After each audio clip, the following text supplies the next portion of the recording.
है आपका गोदी न्यूज 24/7 में। अभी अभी खबर आई है कि नोएडा में 40,000 मजदूर। हेलो, अच्छा sir, okay sir, okay sir. अभी अभी खबर आई है कि नोएडा में 40,000 ISI एजेंट सड़कों पर उतर आए हैं। ये सब आतंकवादी हैं। लेबर मिनिस्टर ने खुद फोन करके हमें यह बताया है। इन सब का कनेक्शन पाकिस्तान से है। मेरठ में जो अभी आतंकवादी पकड़े गए थे वो इन सभी के सरगना थे। ये भारत के मजदूर होते तो सैलरी बढ़ाने की बात कभी नहीं कर सकते थे। इन लोगों के फावड़े में AK-47 लगी है, हमें सूत्रों से पता चला है। लेकिन सलाम है यूपी पुलिस को, उन्होंने जान पर खेलकर बाल बच्चे वाले और भोले भाले दिखने वाले इन शैतानों को दौड़ा कर पीटा है। महिलाओं के बाल पकड़कर पीटने वाले यूपी पुलिस के हौसले को गोदी न्यूज 24/7 सलाम करता है।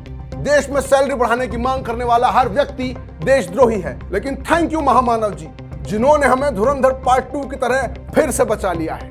आपके तलवों में जीभ रख के कोटि कोटि नमन। अब इस देश में सब कुछ चंगा सी, सब कुछ चंगा सी।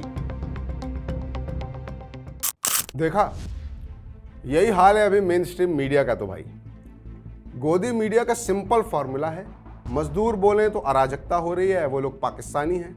किसान बोले तो खालिस्तानी है। छात्र बोले तो भाई टुकड़े टुकड़े गैंग से हैं वो लोग। सच दिखाने या बोलने का इनका कोई दूर दूर तक वास्ता बचा ही नहीं है। नोएडा में इन दिनों हजारों वर्कर्स सड़कों पर हैं, एक बहुत जायज़ मांग के साथ कि भाई सैलरी बढ़ाइए। सैलरी बढ़ानी बहुत ज़रूरी है, और जितनी महंगाई जिस रफ्तार से अभी बढ़ रही है इस ग्लोबल क्राइसिस की वजह से, वो ज़रूरी भी है। लेकिन गोदी मीडिया और सरकार की पूरी कोशिश है कि इस प्रोटेस्ट को पाकिस्तानी एंगल दे दिया जाए।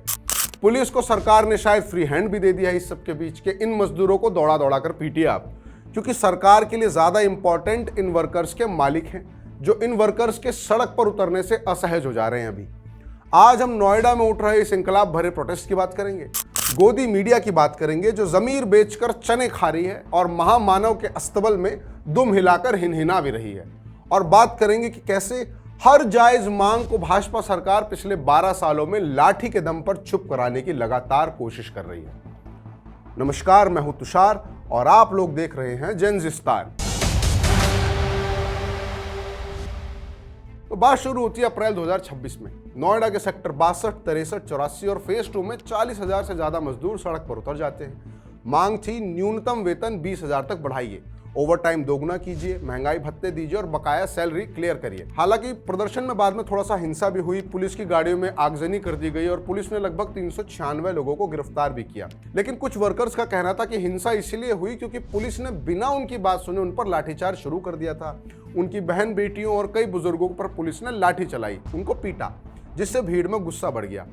मीडिया ने लेकिन और उत्तर प्रदेश के लेबर मिनिस्टर ने जो सबके बात किया, भाई वो गजब का काम किया। यूपी के लेबर मिनिस्टर अनिल राजभर ने कहा कि ये लोग मजदूर नहीं है भाई, ये लोग तो ISI एजेंट हैं, और इस प्रदर्शन के तार हाल में जो मेरठ में आतंकवादी पकड़े गए हैं उससे जुड़े हुए हैं। समझ रहे हैं? लेबर मिनिस्टर जिनको इन वर्कर्स की बात सुननी थी वो इन्हें ISI एजेंट बता रहा था, और मीडिया, मेरा मतलब है कि गोदी मीडिया, इन वर्कर्स को उपद्रवी, ISI एजेंट, पाकिस्तान की चाल और पता नहीं क्या क्या बोल रही थी। कर्मचारियों के प्रदर्शन को लेकर पाकिस्तान कनेक्शन सामने आया है। उनके बताए गए रास्ते पर, उनके मार्गदर्शन में ये काम कर रहे हैं। और ये नकाब पहनकर लोग क्यों पहुंचे थे? लाल मिर्च, डंडे, पत्थरबाजी, नकाब की क्या जरूरत पड़ेगी? हिंसक प्रदर्शन हो रहा है, आग लगा दी गई है, वो ये सब जो है बार बार बता रही थी गोदी मीडिया। लेकिन इनमें से किसी एक चैनल ने ये एक भी बार नहीं बताया कि आखिर इन वर्कर्स की मांग क्या है। हालात ये हो गए कि इन वर्कर्स की एक टोली इंडिया टीवी के दफ्तर के बाहर भी प्रदर्शन करने पहुंच गई। वर्कर्स का कहना था कि आप हमारे बारे में तो झूठी खबरें दिखा रहे हैं दुनिया को, और जो हमारी एक्चुअल में परेशानियां हैं, हमारी मांग है, वो आप दिखा नहीं रहे हैं, इसीलिए हम लोग यहाँ पर ही प्रदर्शन करने आ गए हैं। शायद अब तो आपको पता चले कि हम लोग चाह क्या रहे हैं सरकार से। प्रेस फ्रीडम इंडेक्स में हम लोग इतनी बार बता चुके हैं कि इन गोदी मीडिया के चैनल्स के रहमो करम की वजह से आज भारत 180 देशों में से 151वें स्थान पर है। मेडल मिलना तो बनता है इस गोदी मीडिया को। फिर अब थोड़ी सी बात हम लाठी तंत्र की भी कर लेते हैं। पिछले 12 सालों में मांगों के लिए सड़क पर उतरने वालों पर पुलिस की लाठीचार्ज की घटनाएं सैकड़ों बार हुई हैं। हैरान हो जाएंगे ये डेटा सुनकर। NCRB का डेटा है। NCRB के डेटा के मुताबिक 2014 से लेकर अब तक 78 सिटीजन्स, 78 नागरिक इस लाठीचार्ज में मारे जा चुके हैं। 2000 से ज्यादा घायल हुए हैं। अगर यूपी की ही बात करूं तो साल 2016 में 185 लाठीचार्ज की घटनाएं हो गई थी एक साल में। 219 नागरिक घायल भी हुए थे। अब सरकार को अब हत्यारी सरकार नहीं कहा जाएगा तो फिर भाई किसे कहेंगे बताइए। ये वीडियो देखिए आप।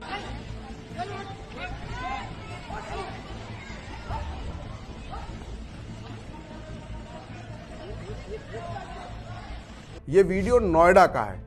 किसी भी तरह से पुलिस का एक्शन आपको क्या इस वीडियो में जस्टिफाई लग रहा है? आप जस्टिफाई कर पाएंगे कि जो पुलिस कर रही है वो ठीक कर रही है? यहाँ पे उत्तर प्रदेश के मुख्यमंत्री तक को ये वीडियो आप पहुंचाइए और पूछिए उनसे, क्या ये 18-19 साल की लड़की इस देश की सुरक्षा के लिए इतना बड़ा खतरा बन गई कि 3-4 पुलिस वालों को लात घूंसे और लाठी से इस बच्ची को पीटना पड़ रहा है? गोदी मीडिया तो शायद इस बच्ची को भी पाकिस्तानी करार दे दे। लेकिन मैं सवाल आपसे पूछता हूं, क्या आपको सच में लगता है कि देश सुरक्षित हाथों में है? क्या आप आज की डेट में अपने हक के लिए सरकार से सवाल पूछ सकते हैं? है आपके पास इतनी लिबर्टी? और सबसे बड़ा सवाल, हमेशा बस अपने मन की बात करने वाले महामानव, क्या आपके मन की बात कभी सुनना चाहेंगे? सोचिएगा जरूर। वीडियो कैसी लगी हमें कमेंट में जरूर बताइए। चैनल पर नए हैं तो चैनल को लाइक भी कर लीजिए, सब्सक्राइब भी कर लीजिए। मैं आपसे बहुत जल्द मिलूंगा एक और नई वीडियो में। आप लोग देखते रहिए मॉलिटिक्स।